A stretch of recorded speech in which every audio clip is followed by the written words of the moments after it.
Good afternoon. I'm going to make a quick video to show you how to take your presentation, like this PowerPoint, and create a video with it, with a voiceover. I think that this is the most common presentation tool technology that people use.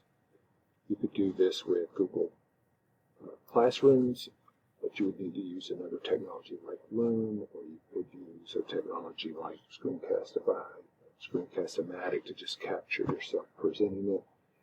With PowerPoint, it's all self-contained. So I have a presentation, a PowerPoint presentation I've created here. I go to the top bar and I go to Record. I'm going to go from beginning. Just click on that. You'll see a red button here at the top.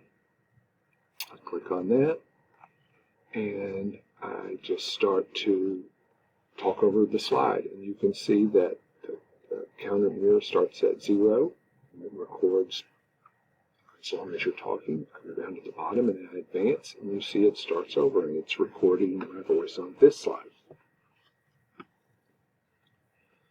When I'm finished, I just stop, okay, and then I'm ready to export.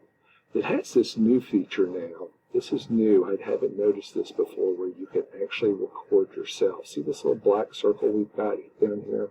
I had not noticed this before, and this is just PowerPoint trying to keep up with the competition like Screencastify or Screencast-O-Matic, where you can have a little bubble of yourself talking, presenting here. I did not use that. So all I'm going to do now is I'm just going to hit export, okay, and that will save my file. Now, it's not going to do it here. It's going to save it as an MP4. It's not going to do it here because I'm recording it with Screencastify, okay? What I'm going to do is I'm just going to exit, I'm going to escape out of this. I'm going to go to File, and I'm going to show you what this is doing. So I'm going to hit, see again, I can export it. I'm just going to hit Save As because I want to show you how it's being saved. So instead of as a PowerPoint presentation, a PPTX, I'm going to go down and I'm going to save it as a video. Okay, what that's going to allow me to do is to upload that to YouTube.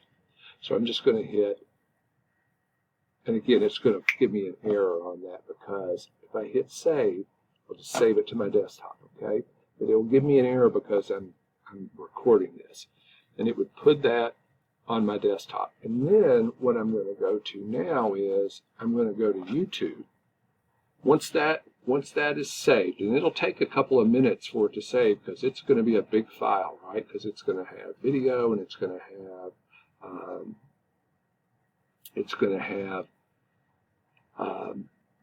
audio with it. So it's going to be a big file. So it's going to take a few minutes to save. So what I'm going to do now is I'm going to go, whoops, that's not the wrong one. I'm going to go back to YouTube.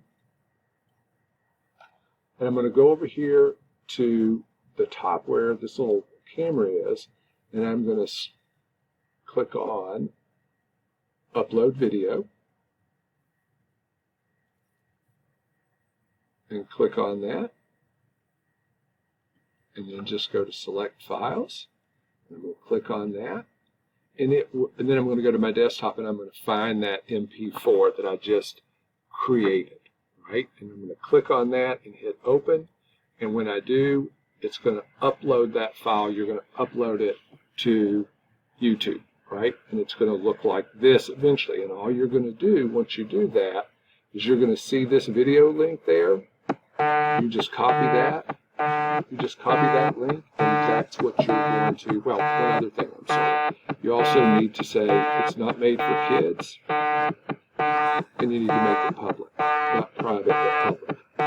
Well, I didn't forget that. So 2 things before you share that link is say, yes, it's not for kids. No, it's not for kids. And then just make sure that it is public.